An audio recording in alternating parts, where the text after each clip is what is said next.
I pulled into the driveway at 6:30 p.m., same as always. Same gravel crunch under the tires. Same porch light flickering like it needed replacing. Same knot in my shoulders from another 10-hour shift at the distribution center. I was 43 years old that day. Not young enough to expect surprises. Not old enough to stop hoping for them. I wasn't expecting much. Maybe dinner. Maybe a grocery store cake with my name misspelled in blue frosting. Quiet would have been perfect. Quiet had become my favorite thing over the years. The only place where nothing was demanded of me. But the moment I opened the front door, I knew something was wrong. The lights were blazing. Not warm. Not soft. Bright, like an interrogation room. And the noise. Laughter that stopped just a fraction of a second too late. That pause told me everything. The living room was full. Not family. Not co-workers. Not friends of mine. Women. 6. Maybe 7. All seated around our dining table like they'd been there a while. Wine glasses half full. Lipstick rings on the rims. Smiles worn tight enough to look rehearsed. I recognized most of them. Lauren's people. Her yoga studio friends. Her networking circle. The women she'd been spending more and more time with while I worked overtime to keep the lights on. Every single one of them turned to look at me. At the same time, it wasn't curiosity. It was evaluation.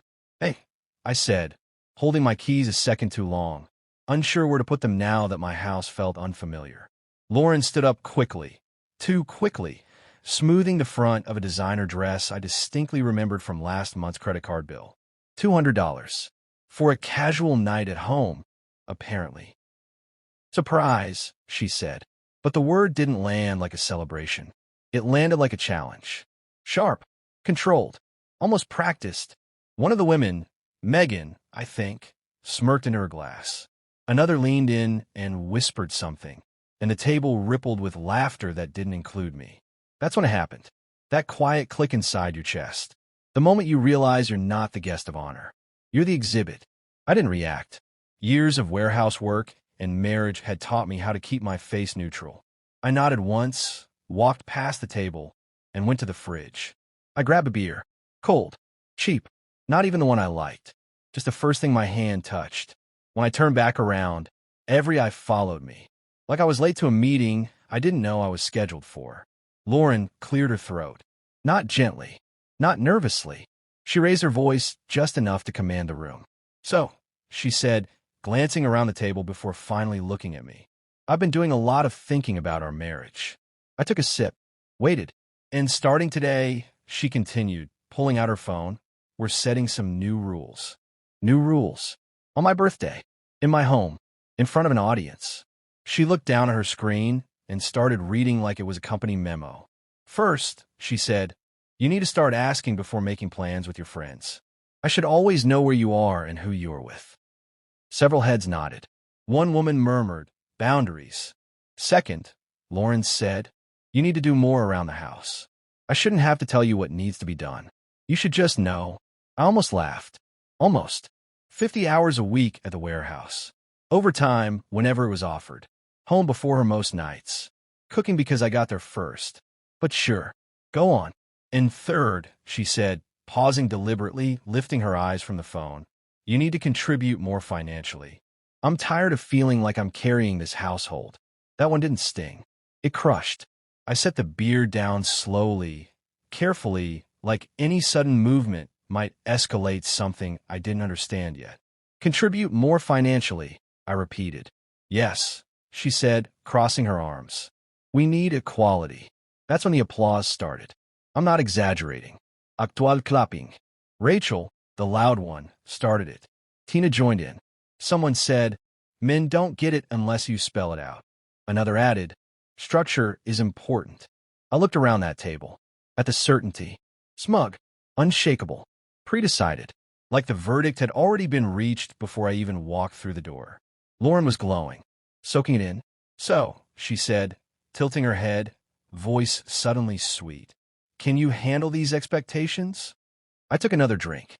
Longer this time. Then I smiled. "I think," I said calmly, "I have an announcement too." The room quieted. Not completely, but enough. Curiosity replaced confidence. "But first," I added, standing up, "I need 5 minutes. I left something in my office." I didn't wait for permission. I walked down the hallway as whispers broke out behind me. What does he mean? Is he serious? Lauren laughed, but the sound wobbled. In my office, I opened the file cabinet. Third drawer. The folder was exactly where I'd left it. Thick, organized, heavy in more ways than one.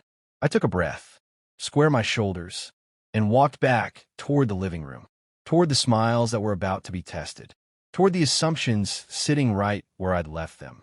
And that's where this really began. When I stepped back into the living room with that folder in my hands, the air felt different, heavier.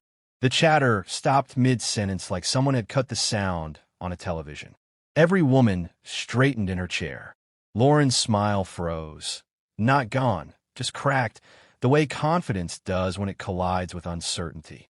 I sat down slowly and rested the folder on my knees.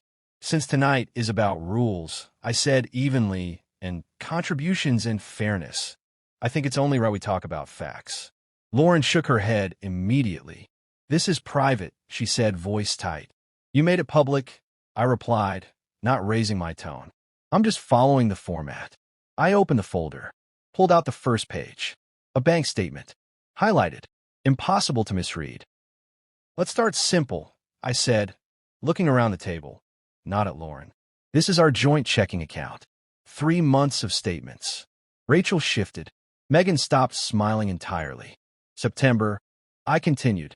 My paycheck after taxes, $2,100. Deposited mid-month. I slid the page slightly forward. Lauren's paycheck, $740. Lauren stood up, so fast her chair screeched. Stop right now. Sit down, I said calmly. She didn't, but she didn't leave either. Rent is $1,300, I said, pulling another page. Paid for my account. Utilities, about $200. Me. Insurance on both cars. I looked up briefly. Me again. No one clapped now. Tina stared into her glass like it might save her. Groceries, I continued, pulling out credit card statements. $150 to $200 a week. Sundays. My card.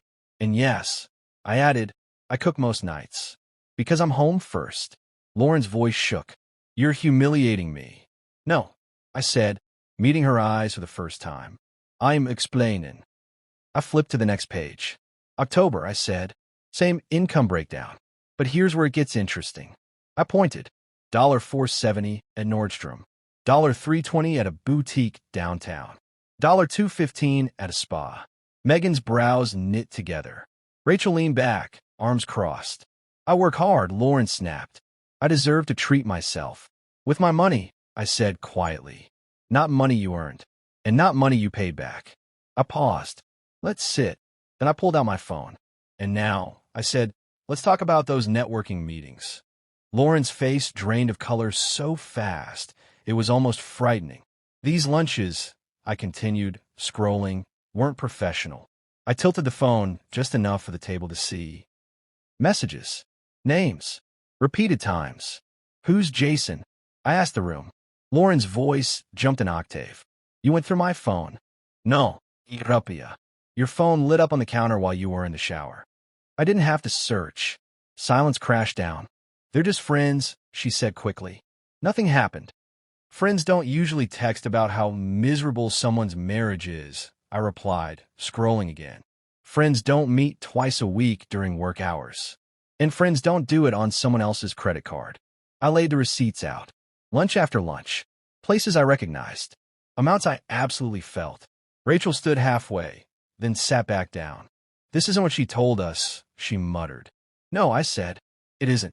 Lauren's eyes filled, but the tears didn't change the facts spread across the table. You don't understand the pressure I'm under, she said. Try to build something. Trying to be everything. Understand pressure, I replied quietly. I've been carrying it. No one interrupted me now. No commentori. No applause. I closed the folder halfway. I didn't bring this out of anger, I said. I brought it because tonight wasn't an accident. This wasn't concern. This was control, wrapped in a performance. Lauren opened her mouth, closed it.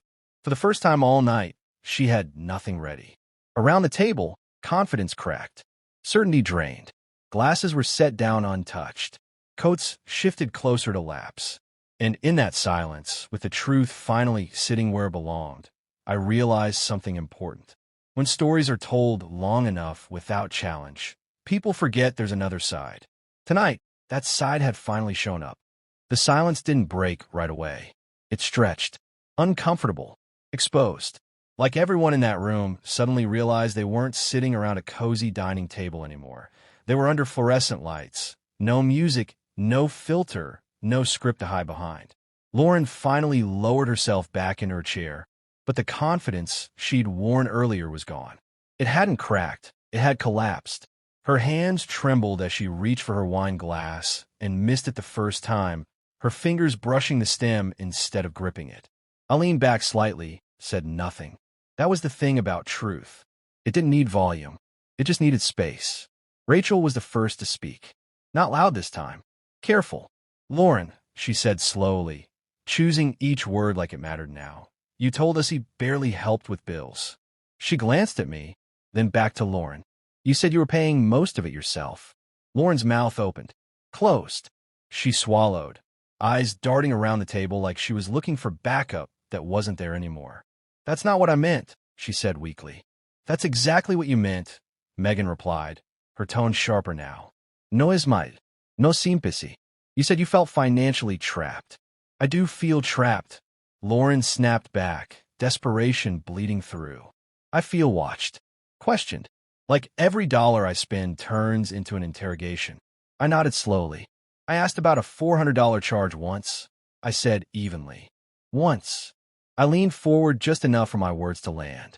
Because the car insurance was overdue. Tina rubbed her temples. This is getting uncomfortable. It should, I replied. Discomfort is what happens when stories fall apart. Lauren pushed her chair back slightly. You don't understand how it feels, she said, her voice cracking now, losing its edge. To want more.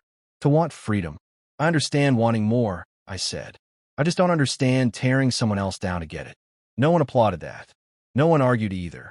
Lauren wiped at her face, mascara smearing beneath her eyes. We were just talking, she said again, softer now. Jason listens. He doesn't judge. Listening isn't the problem, I replied. Replacing your partner is. That one landed hard. Rachel stood up fully this time, grabbing her purse.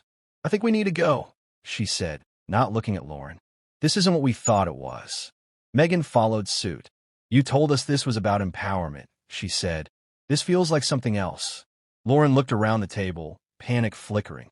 You're all just going to leave? Tina hesitated, then sighed. I didn't sign up to watch someone get cornered on their birthday, she said quietly. No offense. None taken, I replied. One by one, chairs scraped back. Coats were pulled on. Apologies came in fragments. Awkward, sincere, rushed. I'm sorry, we didn't know. This wasn't okay. Happy birthday, I guess. Each word chipped away at the performance Lauren had built. Within minutes, the room emptied. The laughter, the certainty, the audience, gone. It was just the two of us now, and the echo of everything that had been said. Lauren sat frozen, staring at the table like it might give her instructions. You embarrass me, she whispered. I shook my head. You invited witnesses, I said. I brought receipts. She looked up at me then, really looked. Her voice rushed out, brittle. We can fix this. We just need to talk privately. Counseling, maybe. I closed the folder and set it beside me. We've been talking for years, I replied. You just didn't like what I said. Her jaw tightened. You shut down every time I tried to tell you how I felt. I shut down when feelings were used as weapons. I said, there's a difference. She stood abruptly and began pacing. So that's it, she snapped. You just dropped this on me? I didn't drop anything, I replied. You built this night. I just stopped playing my role. She stopped pacing, stared at me. Low voice now. You planned this. I considered it. I prepared for honesty, I said. You planned for control. She had no answer for that. The apartment felt smaller. Lights too bright. Celebration gone. Somewhere in the quiet, I realized something unexpected. I wasn't angry anymore. I was clear. And clarity is dangerous when someone has depended on confusion to stay comfortable. Lauren sank back onto the couch like the air had gone out of her.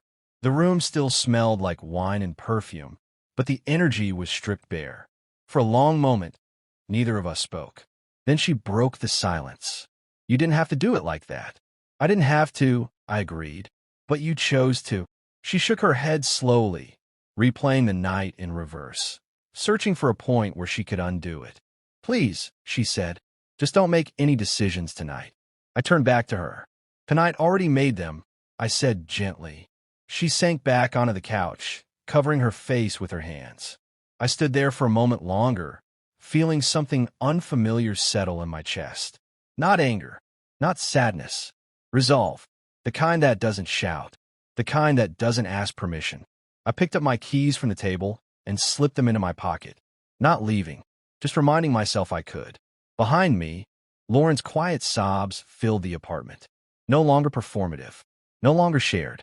And for the first time in a long time, I didn't feel responsible for fixing what someone else had broken. I didn't sleep much. Not because of shouting. Not because of slammed doors. There were none.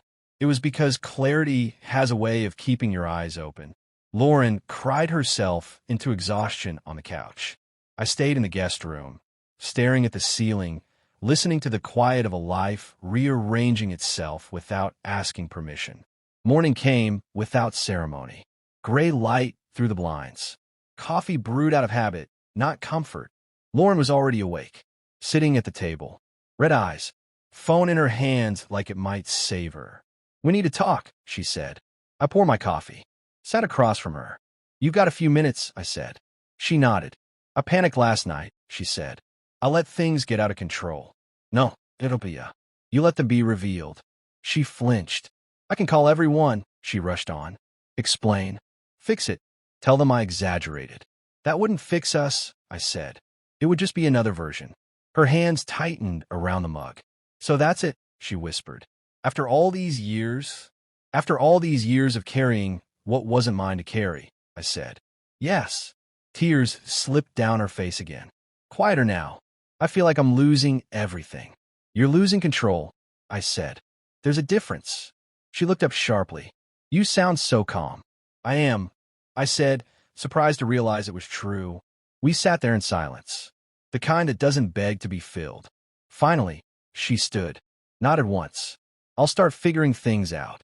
I think that's best, I replied. The days that came after were practical.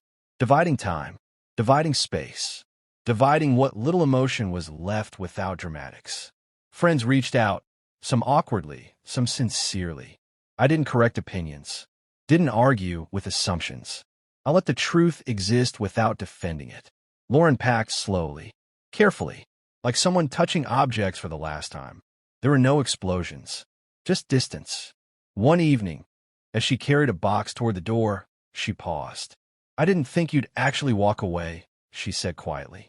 I didn't think I'd have to, I replied. She nodded, accepted that answer more than any explanation. The door closed behind her with a soft click. Not a slam. Final without being cruel. The apartment felt hollow at first, then peaceful. I moved things, opened windows, let air in where tension had lived. Nights were quiet. Mornings were steady. No more bracing myself for conversations that twisted sideways. On my birthday weekend, friends came over. No speeches, no rules, just laughter, pizza, and an old game on the TV. At one point, someone raised a bottle. To choosing yourself. I didn't make a speech. I didn't need to. Later that night, after everyone left, I stood by the window and looked out at the city. Lights blinking, lives moving. I wasn't starting over. I was starting honestly. Lauren had wanted new rules. What I found instead was something simpler. Stronger. Peace. Earned. Not negotiated.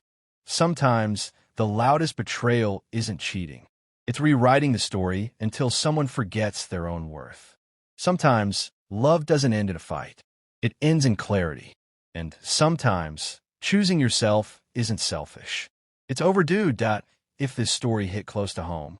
If you've ever felt outnumbered in your own life, hit like, subscribe, and tell us in the comments. Who do you think was right in this husband-wife debate? Your voice matters more than you think. I'll see you in the next one.